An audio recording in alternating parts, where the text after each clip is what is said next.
मुझे तोड़ने से पहले तुम्हें मेरे प्रश्न का उत्तर देना होगा। और तुम्हारा प्रश्न क्या है? फूल ने बंसी से प्रश्न पूछा। बंसी उस प्रश्न का उत्तर नहीं दे पाया। अगले ही क्षण रंग बिरंगी किरणें फूटी और बंसी एक पत्थर की मूर्ति में बदल गया। ये दृश्य देखकर मायावी पक्षी की आंखों से आंसू बहने लगे। शाम के समय बंसी हरिया के साथ बैठा हुआ था। बंसी की उम्र लगभग 20 वर्ष थी। बंसी के चेहरे पर गहरी उदासी साफ दिखाई दे रही थी। क्या रे बंसी, इतनी देर से मेरे पास बैठा है लेकिन बिल्कुल खामोश है। क्यों, सब कुछ ठीक ठाक तो है ना? हाँ, क्या बताऊं तुम्हें हरिया, मेरी माँ की तबीयत कुछ दिनों से बिल्कुल सही नहीं चल रही। समझ नहीं आता क्या करूं। अरे भाई, तो तुम अपनी माँ का इलाज किसी अच्छे वैद्य से क्यों नहीं कराते हो? हरिया की बात सुनकर बंसी की आंखों में आंसू आ गए। सब जगह इलाज करा के देख लिया हरिया, लेकिन कोई फायदा नहीं हुआ। माँ की बीमारी बढ़ती जा रही है। अब तो मुझे डर लग रहा है कि कहीं कोई अनहोनी ना हो जाए। ए बंसी, तब तो फिर तुझे पत्थरों के नगर में जाना चाहिए। पत्थरों के नगर का नाम सुनते ही बंसी चौंक गया। हैं? पत्थरों का नगर? क्या मतलब है तुम्हारा? अरे, क्या तुझे नहीं पता? कहते हैं हमारे जंगल की गहराइयों में एक पत्थरों का नगर है। किसी समय वो नगर वास्तव में अस्तित्व में था, लेकिन न जाने ऐसा क्या हुआ कि पूरा नगर पत्थर बन गया। वहां के निवासी भी पत्थर के हो गए। उसी नगर में एक सुंदर सुनहरा फूल उगता है। कहा जाता है कि जो भी उस सुनहरे फूल को तोड़ ले, उसकी एक इच्छा पूरी हो सकती है। ये सुनकर बंसी और भी चौंक गया। हाँ, अगर ऐसा है, हाँ तो ठीक है हरिया, मैं उस पत्थरों के नगर को खोजूंगा, उस फूल को तोड़कर अपनी इच्छा मांगूंगा, और मेरी इच्छा यही होगी कि मेरी प्यारी माँ वो स्वस्थ हो जाए, वो ठीक हो जाए। हाँ, तो ये भी सुन ले, आज तक जो भी वहां गया है वापस नहीं आया, इसीलिए बहुत सोच समझ कर जाना, है ना? इतना कहकर हरिया वहां से चला गया।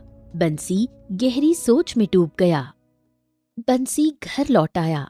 पूरी रात वो पत्थरों के नगर के बारे में सोचता रहा। भय और उम्मीद के बीच उसकी आंखों में नींद नहीं आई।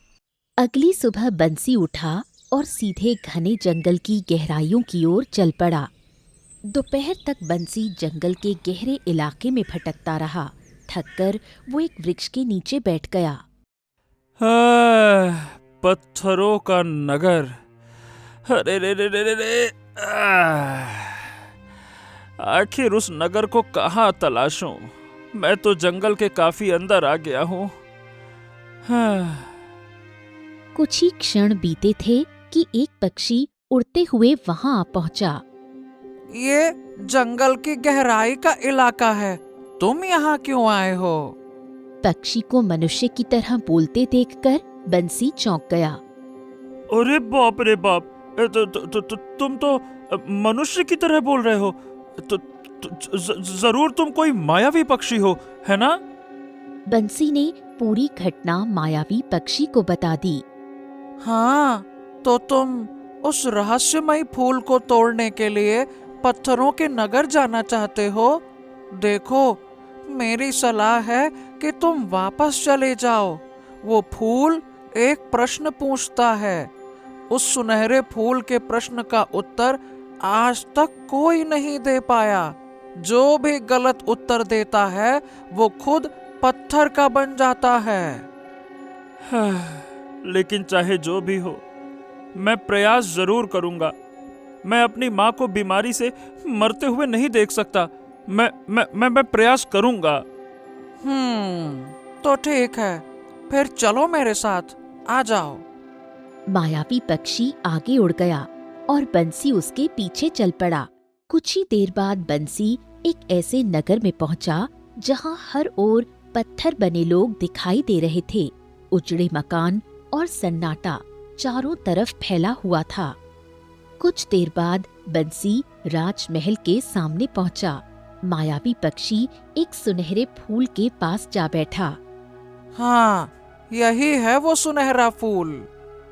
जैसे ही बंसी फूल तोड़ने के लिए आगे बढ़ा, फूल से आवाज आई, मुझे तोड़ने से पहले तुम्हें मेरे प्रश्न का उत्तर देना होगा। और तुम्हारा प्रश्न क्या है? फूल ने बंसी से प्रश्न पूछा। बंसी उस प्रश्न का उत्तर नहीं दे पाया। अगले ही क्षण रंग बिरंगी किरणें फूटी और बंसी एक पत्थर की मूर्ति में बदल गया। ये दृश्य देखकर मायावी पक्षी की आंखों से आंसू बहने लगे। हाँ, समझाया था मैंने, लेकिन नहीं माना। कई दिन बीत गए, लेकिन बंसी घर नहीं लौटा। उसकी माँ बेचैन हो गई। एक दिन बंसी की माँ हरिया के घर पहुंची। मेरा बेटा अभी तक घर नहीं आया। तुम उसके मित्र हो, बताओ वो कहाँ गया था?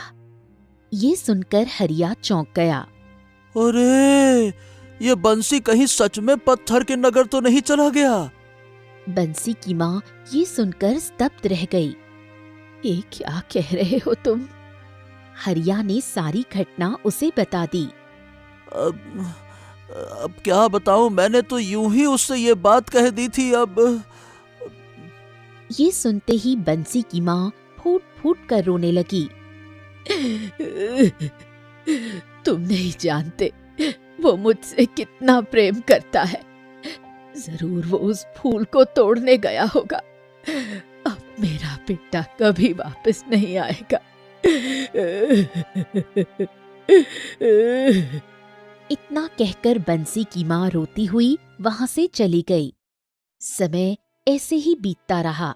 उसी गांव में अर्जुन नाम का एक चित्रकार रहा करता था। उस दिन अर्जुन अपने घर पर सुंदर चित्र बना रहा था।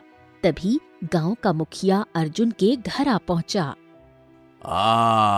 अरे भाई अर्जुन, तुम्हारे बनाए चित्रों की जितनी प्रशंसा की जाए उतनी कम है। ऐसा लगता है जैसे इनमें बस जान डालना बाकी है, बाकी सब वास्तविक है। धन्यवाद मुखिया जी, धन्यवाद। हाँ अर्जुन, देखो भाई, तुमसे मैंने कितनी बार कहा है कि अपनी कला का प्रदर्शन राजमहल में महाराज के सामने क्यों नहीं करते? महाराज तुम्हारी कला देखकर प्रसन्न हो जाएंगे और संभव है कि तुम्हें अच्छा खासा इनाम भी दे दें। क्यों? मुखिया की बात सुनकर अर्जुन गहरी सोच में डूब गया। हाँ, आपकी बात सही है, लेकिन आप भी जानते हैं कि राजमहल में प्रवेश करना इतना आसान नहीं है। राज दरबार में पहले से ही बड़े बड़े प्रतिभावान कलाकार मौजूद हैं, तो महाराज भला मेरी कला क्यों देखेंगे मुखिया जी? ये सुनकर मुखिया मुस्कुरा उठा। हाँ, ये बात तो तुम ठीक कह रहे हो। लेकिन चिंता मत करो, महाराज के मंत्री मेरे बड़े अच्छे मित्र हैं। कल वो मुझसे मिलने आने वाले हैं। मैं उन्हें तुम्हारे घर लेकर आऊंगा और तुम उन्हें अपना चित्र दिखाना। अगर मंत्री जी को तुम्हारी कला पसंद आ गई, फिर तो वो महाराज के सामने तुम्हारी प्रशंसा करेंगे ही करेंगे, और फिर महाराज बोलेंगे हाजिर किया जाए जो भी है, और ऐसे तुम्हें महल में प्रवेश मिल जाएगा। समझ गए? हाँ, बहुत बहुत धन्यवाद आपका मुखिया जी, बहुत बहुत धन्यवाद। मुखिया वहां से चला गया और अर्जुन फिर से अपने चित्र को पूरा करने में लग गया। रात को अर्जुन लेटा और मन ही मन सोचने लगा। हाँ, काश मंत्री जी को मेरे बनाए हुए चित्र पसंद आ जाएं, तब तो मेरा जीवन सफल हो जाएगा। इतना कहकर अर्जुन ने आंखें बंद कर ली।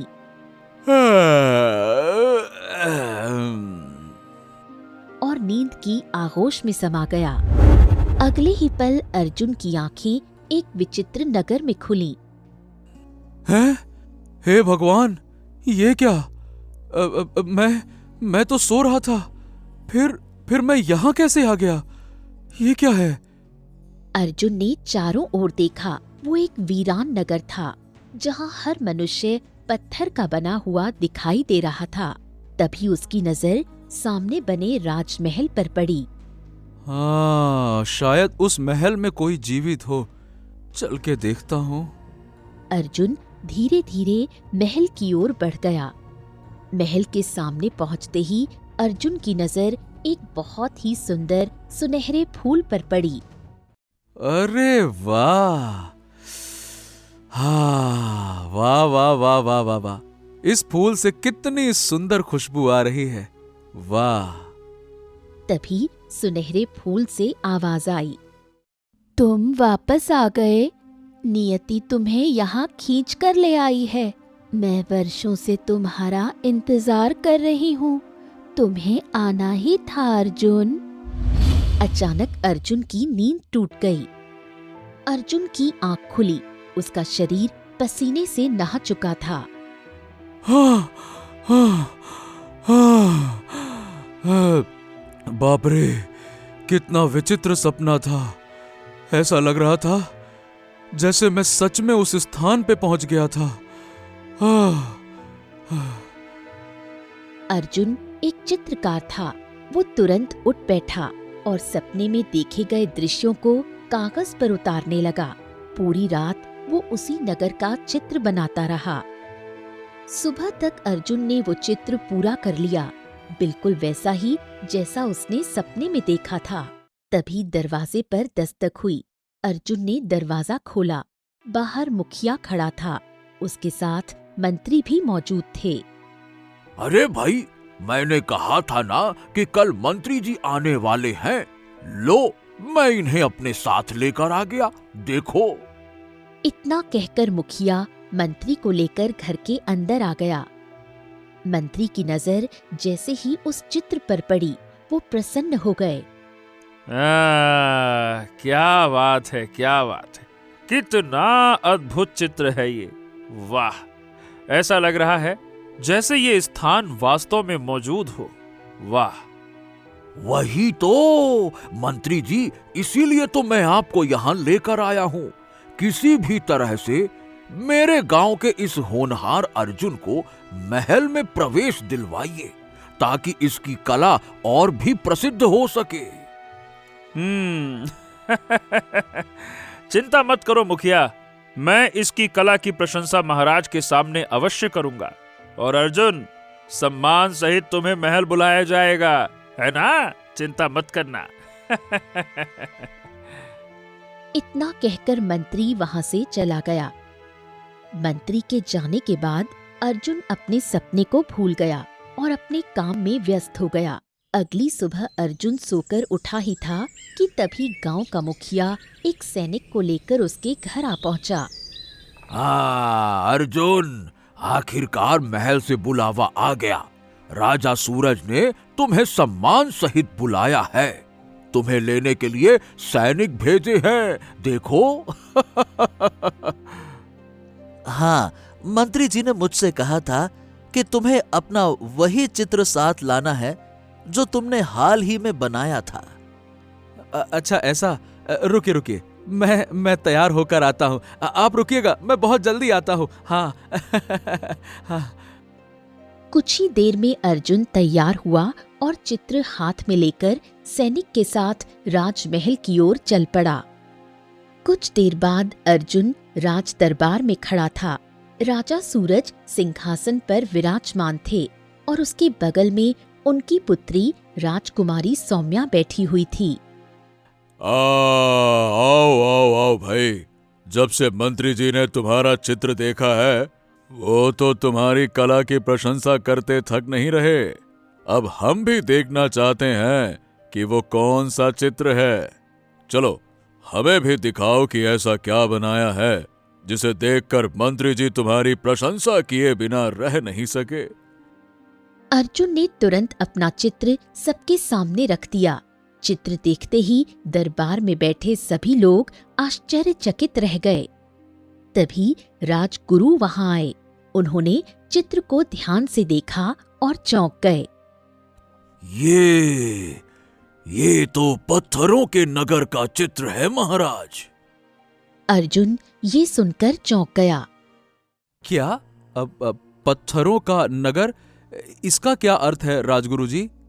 वर्षों पहले ये नगर वास्तव में अस्तित्व में था। कहते हैं कि किसी श्राप के कारण वो नगर अचानक से पत्थर का बन गया।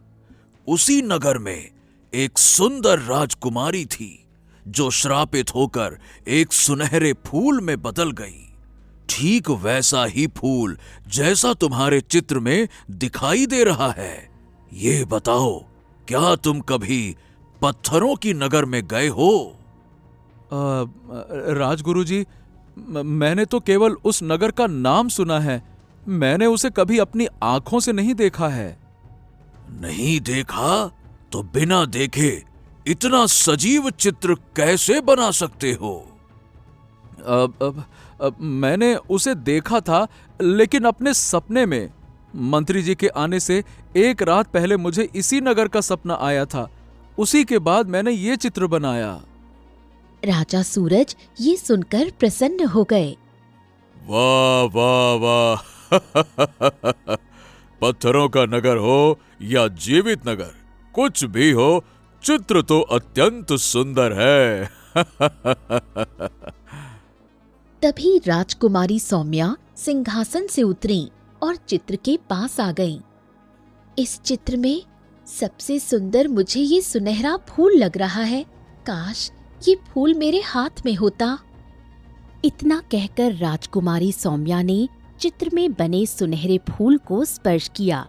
अगले ही पल रंग बिरंगी किरणें फूटी और राजकुमारी चित्र में समा गई। कुछ ही क्षणों बाद चित्र में राजकुमारी सौम्या पत्थर की बनी हुई दिखाई देने लगी। दरबार में हड़कंप मच गया।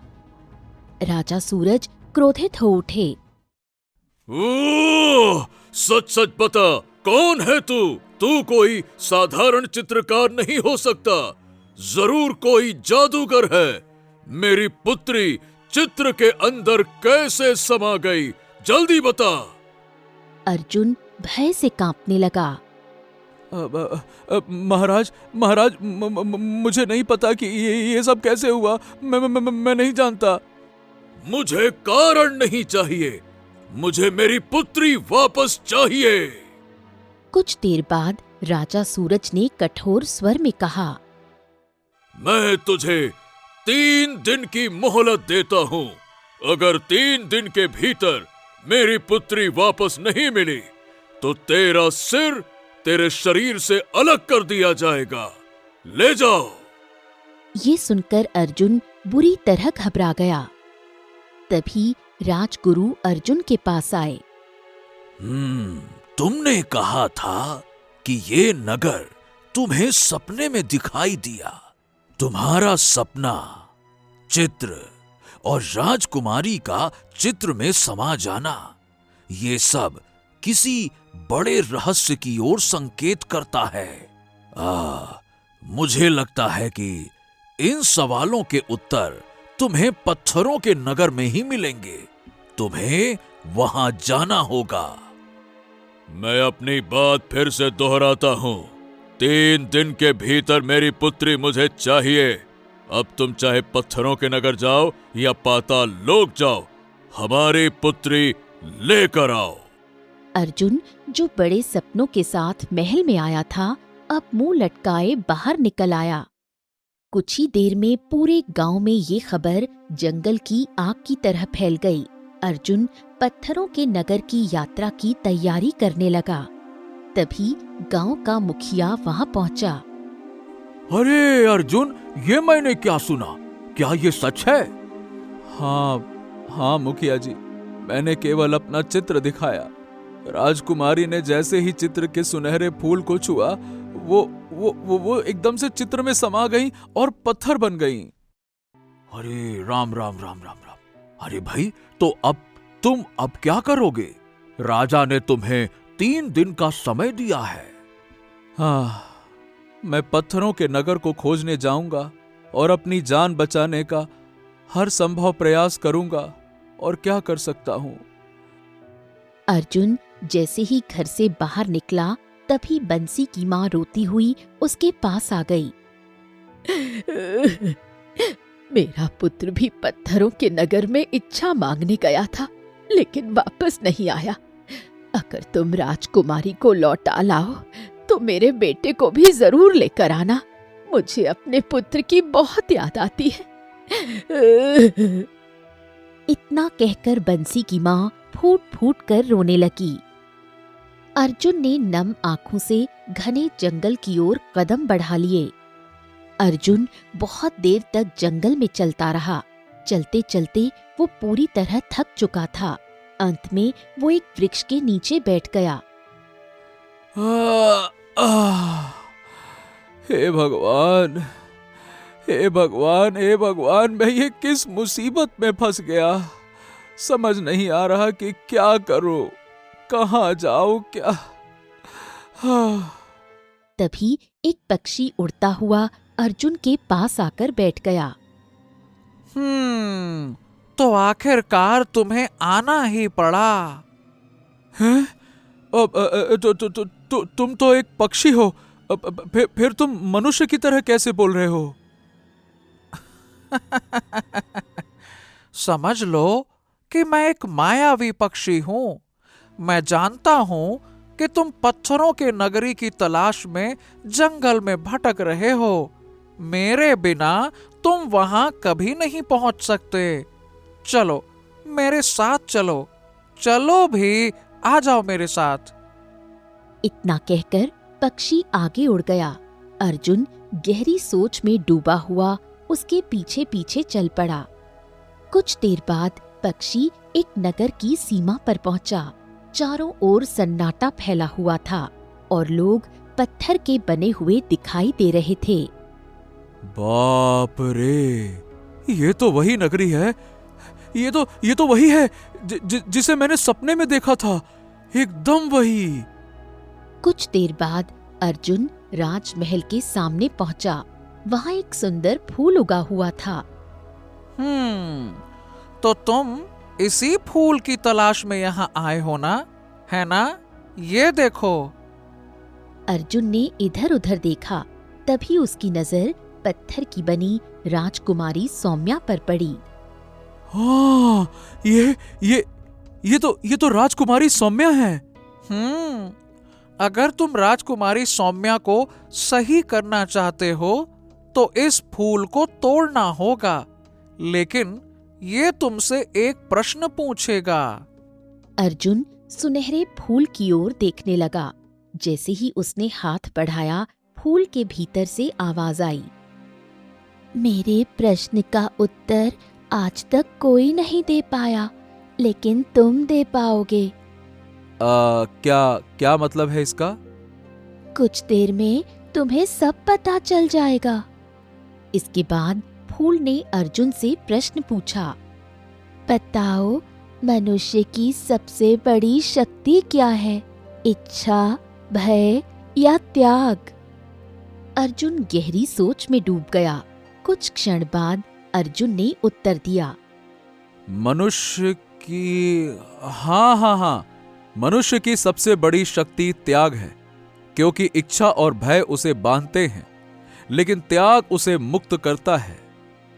फूल से आवाज आई। तुमने मेरे प्रश्न का सही उत्तर दिया है। अब तुम मुझे तोड़ सकते हो। अर्जुन ने तुरंत फूल तोड़ लिया।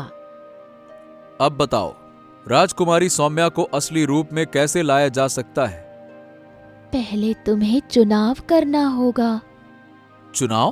कैसा चुनाव? अगर तुम राजकुमारी सौम्या को चुनोगे तो केवल वही मनुष्य बनेगी, लेकिन ये नगर और बाकी पत्थर बने लोग ऐसे ही रहेंगे। और अगर तुम राजकुमारी सौम्या को न चुनकर इन सब पत्थर बने लोगों को चुनोगे तो ये पूरा नगर श्राप से मुक्त हो जाएगा। लेकिन राजकुमारी सौम्या पत्थर की बनी रहेगी। अर्जुन ये सुनकर स्तब्ध रह गया। उसकी आंखों के सामने बंसी की माँ का चेहरा आ गया। तभी उसकी नजर बंसी की पत्थर की मूर्ति पर पड़ी। मैं राजकुमारी सौम्या का चुनाव नहीं करूंगा। मैं इन सब को चुनता हूं। मैं चाहता हूं कि यह नगर श्राप से मुक्त हो जाए, चाहे इसके बदले राजा सूरज मुझे मृत्यु दंड ही क्यों ना दे दें। मेरा चुनाव राजकुमारी सौम्या नहीं, ये बाकी सब लोग हैं। अगले ही पल अर्जुन के हाथों में बिजली सा झटका लगा। वो फूल उसके हाथ से छूटकर जमीन पर गिर पड़ा। फूल रंग बिरंगी किरणों में बदल गया और एक सुंदर राजकुमारी में परिवर्तित हो गया। तेज धमाके के साथ नगर में बने सभी पत्थर के लोग अपनी असली अवस्था में लौट आए। राजकुमारी सौम्या, बंसी और पूरा नगर श्राप से मुक्त हो गया। सभी लोग अपने अपने कार्यों में लग गए, जैसे उन्हें ये याद ही न हो कि वो कभी पत्थर बने थे। तभी मायावी पक्षी रंग बिरंगी किरणों में बदलकर एक साधु में परिवर्तित हो गया। हैं? आप कौन हैं? मेरा नाम राजकुमारी चंद्रलेखा है अर्जुन। मैं तुम्हारा ही वर्षों से इंतजार कर रही थी। ये तुम्हारा दूसरा जन्म है। अर्जुन स्तब्ध रह गया। क्या? ये आप क्या कह रही हैं? मैं तुम्हें सब कुछ बताता हूं। इसकी शुरुआत वर्षों पहले हुई थी। वर्षों पहले एक सुंदर तालाब के किनारे राजकुमारी चंद्रलेखा अर्जुन के पास बैठी थी। पिताजी हमारे विवाह के लिए तैयार नहीं है।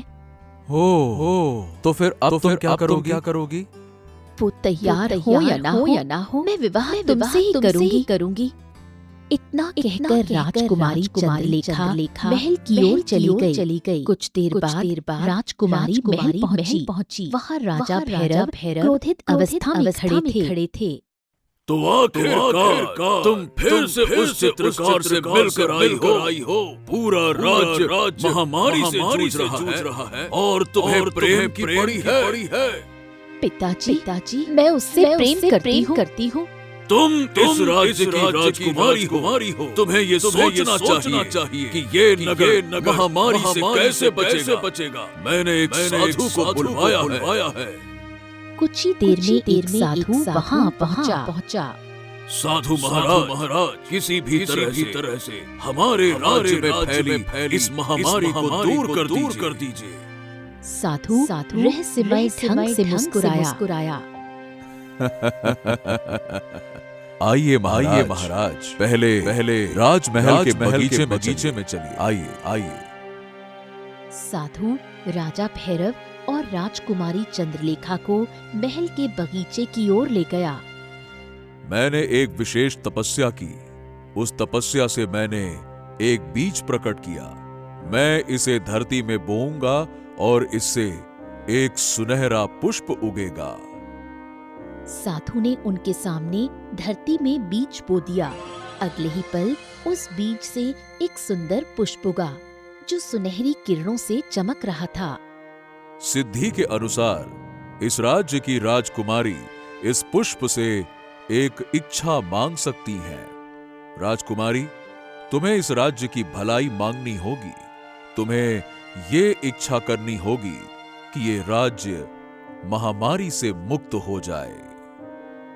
राजकुमारी चंद्रलेखा सुनहरे पुष्प के पास गई। क्या मैं इससे कोई भी इच्छा मांग सकती हूँ? साधु गंभीर हो गया। खबरदार राजकुमारी, कुछ भी ऐसा मत मांगना जिससे हम सब मुसीबत में पड़ जाएं। ये पुष्प मांगने वाले की नीयत को भी परखता है। अगर तुम्हारे मन में जरा भी स्वार्थ या दूसरों के लिए बुराई हुई तो उसके परिणाम गंभीर होंगे। राजकुमारी चंद्रलेखा मुस्कुराई। अचानक उसने पुष्प को तोड़ लिया। मैं इच्छा मांगती हूँ कि मेरा विवाह मेरे प्रेमी चित्रकार अर्जुन से संपन्न हो जाए। बाकी ये नगर भाड़ में जाए, मुझे इससे कोई मतलब नहीं। अगले ही पल तेज आंधी चली। देखते ही देखते नगर के लोग पत्थर में बदलने लगे। ये देखकर राजा भैरव चौंक गया। ये तुमने क्या कर दिया? राजकुमारी चंद्रलेखा भयभीत हो गई।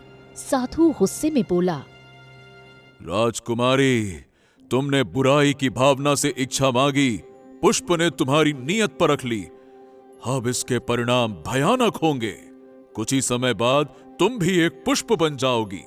तुम्हारा प्रेमी इन लोगों की तरह पत्थर नहीं बनेगा, बल्कि मर जाएगा, वो मर जाएगा। ये सुनकर राजकुमारी चंद्रलेखा फूट फूट कर रोने लगी। मुझे क्षमा कर दो, मुझे क्षमा कर दो जादुई पुष्प। तभी पुष्प के भीतर से आवाज आई, तुमने क्षमा सच्चे मन से मांगी है, लेकिन तुमने एक पाप किया है। तुमने इंसानियत को नजरअंदाज करके केवल अपने प्रेमी को चुना। अब तुम मेरी ही तरह एक पुष्प बन जाओगी। ये साधु एक पक्षी में परिवर्तित हो जाएगा। नगर में सभी वासी पत्थर बन जाएंगे और ये नगर पत्थरों की नगरी कहलाएगा। तुम एक इच्छा पूरी करने वाले सुनहरे पुष्प के रूप में प्रसिद्ध हो जाओगी। लोग तुम्हारी कहानी भूल जाएंगे। जब तुम्हारे प्रेमी अर्जुन का पुनर्जन्म होगा, तब समय की एक राजकुमारी पत्थर बनेगी।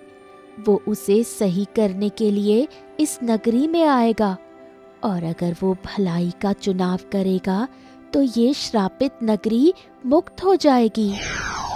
अचानक अर्जुन के मन में तेज धमाका हुआ। हाँ, मुझे सब कुछ याद आ गया।